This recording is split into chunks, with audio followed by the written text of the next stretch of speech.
मी काय सांगतोय ते नीट ऐका. हे आहे दुबरी गाव. या गावात कुठेतरी पहाडीमध्ये दुश्मनने पॅरामिलिटरीचा एक जवान कॅप्चर केलाय. पण तिन्ही बाजूला असे पहाड आहेत. हा सँड मॉडेल आहे.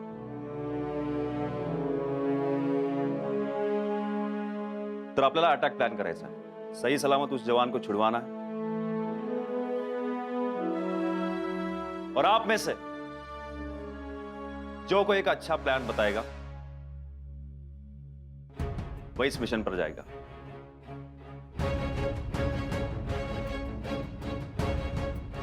तर तुम्ही सांगा आपण काय करू शकतो. सर, आपण इकडून अटॅक करू शकतो. आपले दोन टीम असतील. एक टीम इकडून जाईल, दुसरी टीम या बाजून जाईल. ही टीम या बाजूने पहिल्या टीमला कव्हर करेल. पण आपण या बाजूने जाऊ शकत नाही. तिकडे खोल दरी आहे और यहाँ से जाएंगे तो सीधा खुले मैदान में पहुंच जाएंगे और टारगेट बन जाएंगे क्योंकि दुश्मन पहाड़ी पर है. फिर क्या हम खाई की तरफ से जा सकते हैं? नो नो, दरी हा ऑप्शन नाहीये. तिकडे घनदाट जंगल आहे आणि अॅनिमल्सची भीती आहे. पण दुसरा काहीतरी ऑप्शन शोधला पाहिजे. सर, आपण यांना डायरेक्ट घुसायचं, जोरदार फायरिंग करायची. जे होईल ते होईल, पण मिशन फत्तेच करायचं.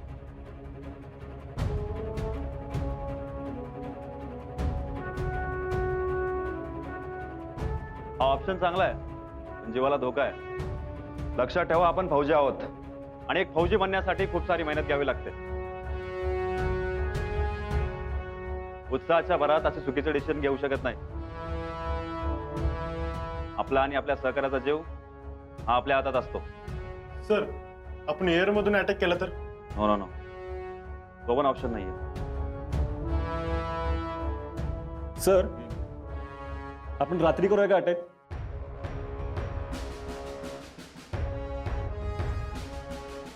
म्हणजे आपल्याला जास्त चान्सेस मिळतील. रात्री अटॅक करण्यात हा धोका आहे की त्यांना या एरियाची खडानखडा माहिती आहे. ते आपल्याला अननोन टेरिन आहे, तर आपल्याला रात्रीचं जाणं जास्त डेंजर आहे. पण साहेब, कुठला जरी ऑप्शन निवडला तरी डेंजर असणारच आहे. Is right. पण ऑप्शन असा पाहिजे कमीत कमी डेंजर आपल्याला फेस करावं लागेल. सर, हाच प्लॅन योग्य आहे आणि कमी धोक्याचा आहे. सर, आपल्याला गनिमिका वापरावा लागेल. महाराजांनी त्यांच्या सगळ्या मोठ्या मोहिमा रात्रीचा फायदा घेऊन केल्या. आपण तुकड्या तुकड्या करून वर जाऊ.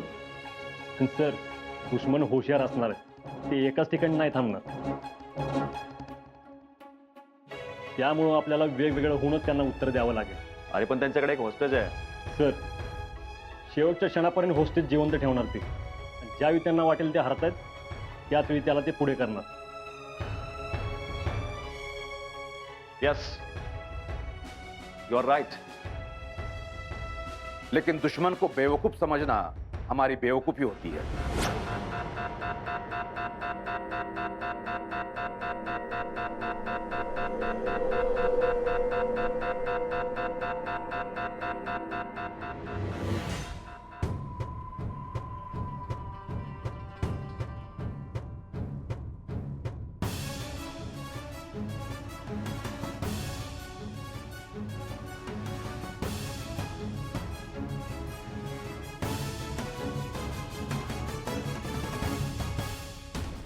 सर, तो हम उन्हें बेवकूफ बनाएंगे. परवाचा अमावस्या झाली आणि आज आहे चतुर्थी. म्हणजे तसा चंद्रप्रकाश कमीच आणि आज तारीख आहे 14 ऑगस्ट. आज रात्रीच हल्ला चढवला तर त्यांच्यासाठी फार मोठा धक्का असेल आणि ते याच विचारात असतील 15 ऑगस्टच्या स्वातंत्र्य दिनाच्या तयारीत सगळे बिझी असणार. आणि योच मौका आपण साधायचा सर, गनिमी काव्यानं. त्यांच्या छावणीत तिरंगा फडकवायचा.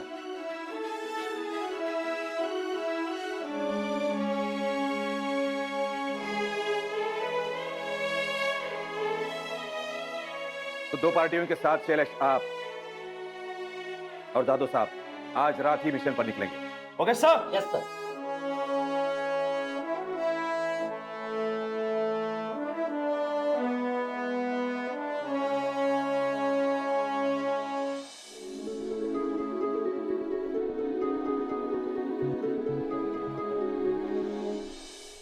अजिंक्य शेठ, बोल की.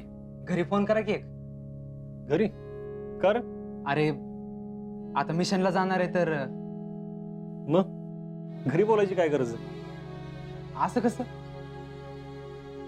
हे बघ, घरी सांगितलं तर परत काळजी करत बसते, त्यापेक्षा न सांगितलेलं बरं ना.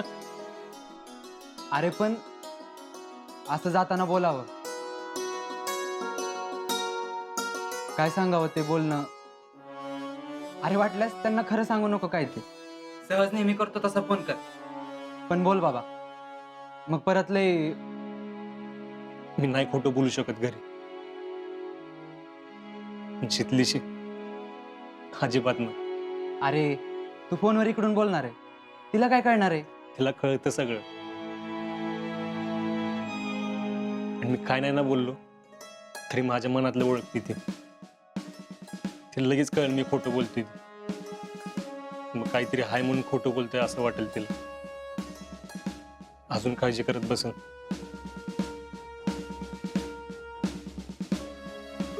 चल येऊ का? शेठ, ऑल द बेस्ट.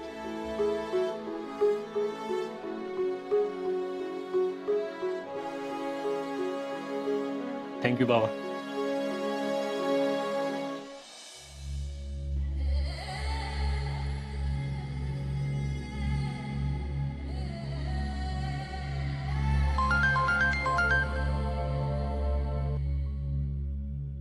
हेलो शितले. हाँ बोल. कल ध्वजारोहण है गाव में, लक्षात आहे ना तुझ्या? सकाळी लवकर यायचं तुला. हाँ. आणि रांगोळी पण काढायचे आणि सगळं. शितले, क्या हुआ? हाँ हाँ येते मी सकाळी. शितले, मी काय विचारले तुला? क्या हुआ तुझे? काय मला? कुठं काय? तो अभी बता, मैंने क्या बताया तुझे? उद्या उद्या ते याचमुळे अगं डोक्यातलंही काय बाई विचार येतात. अगं एवढा विचार केलास ना तर डोकं फुटेल तुझं. पण काळजी तर वाटणारच की. अगं असं सारखं मनात विचार आणू नये शीतल. कुछ नाही हुआ है. आजा करल फोन. आणि उद्या झेंडा वंदन आहे ना, येते मी सकाळी. आणि नको विचार करत बसू काय. ठेवू का? हा ठेव.